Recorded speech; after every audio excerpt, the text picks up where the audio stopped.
You have to be a parent to understand what it's like to lose a child. When my youngest son came to me that afternoon, I was not prepared. We'd had our disagreements before, but he was my son. Whatever adolescence crisis he experienced, we always got through it together, until now. This time he came to me with one palm extended. "Father, give me my inheritance," he demanded. I looked at my son as though seeing him for the first time.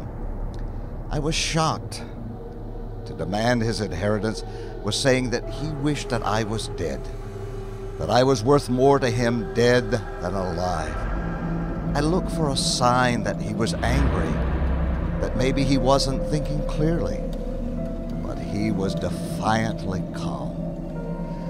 My heart sank, and I knew that the little boy I raised was gone. It was no use pleading with him. After several days, I managed to divide our land, animals, and our other assets and presented him with his share. Immediately, my son sold his portion to the first buyer. Then he packed his bags and, with scarcely a goodbye, set off for his new life. I remember the day he left as though it was yesterday. He looked so small leaving home, his pockets full of gold. I waited for him to turn around to glance back, but he never did. Not knowing where he was headed or if I would ever see him again, I watched until he became a speck in the distance. The first few days were miserable. I worked hard to distract myself, but everything reminded me of him. Every tree, every pond, every room in our house held some memory of him. Traveling into town was worse. As a prominent man in our community, I became an easy target.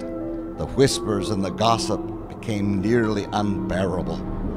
Everyone, especially the leaders in our synagogue, had an opinion. Obviously, no one approved of my giving away the inheritance.